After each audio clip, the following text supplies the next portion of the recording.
Every night before going to bed, 8-year-old Lily would look up at the stars and ask her mother, why are some people born with extraordinary abilities?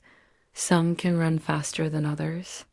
Some can jump higher, and some even have special powers like being able to speak with animals. Her mother would always respond, those people have something called the X Factor. It's a superpower that only a few people have, but I believe you have it inside of you too. It's just waiting to be discovered. One day, Lily was playing in the park when she saw some kids gathered around a tree. They were scared because the tree had started to shake and small rocks were falling from its branches. Suddenly, the tree began to fall. All the children screamed and ran away, except for one girl who was too scared to move. Don't worry, said Lily. She ran to the tree and jumped onto its roots. As she reached out to grab the girl's hand, she felt a warm, tingly sensation all over her body. With all her might, she pulled the girl to safety just as the tree fell down. The other kids stared in amazement at Lily. How did you do that? They asked. I don't know, she replied, surprised at her own strength. But I felt something inside of me that told me I had to help her.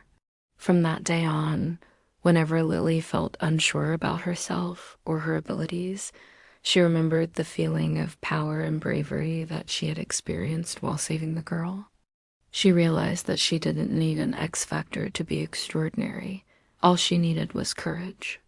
And so every time Lily faced a challenge, she took a deep breath, remembering the feeling of the warm, tingly sensation all over her body and the feeling of helping someone in need. And with that, she knew she could be extraordinary. Once upon a time in a faraway land, there was a beautiful princess named Alara. She had everything she could ever want. A loving family, beautiful clothes, and a giant castle to explore. But Alara was not a happy princess. She would sit by the window and gaze at the outside world, longing to experience life beyond the castle walls. One day, a handsome prince from a neighboring kingdom came to visit. His name was Orion, and he was brave, kind, and most importantly, he had an adventurous spirit. After hearing Alara's wish to see the world, Prince Orion suggested that they run away together. He promised to take her on an adventure she would never forget. Excited, Alara agreed.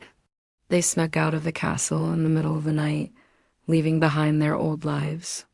Their first stop was the enchanted forest, where trees sparkled with magical lights and friendly animals greeted them along the path. Then they visited the crystal caves, where shimmering crystals hung from the ceiling like diamonds. Alara was amazed by the beauty of the natural world. She marveled at the colorful flowers, sparkling rivers, and majestic mountains. For the first time, she felt truly free. But as the days passed, Alara began to miss her comfortable life at the castle. She missed her warm bed, delicious food, and most of all, she missed her family. Feeling homesick, Alara told Orion that she wanted to return home. Though disappointed, Orion understood that their adventure had come to an end. Together, they made their way back to the castle. When they arrived, Alara's parents were overjoyed to have her back. They had searched for her throughout the kingdom, never giving up hope that they would find her. As Alara hugged her parents, she realized that while adventure was exciting, there was no place like home. From that day on, Princess Alara was a changed person. She appreciated her life at the castle and the love of her family. She also learned that true happiness came from within, not from the adventures she went on. And though she never forgot her time with Orion, she knew that their paths were meant to go separate ways.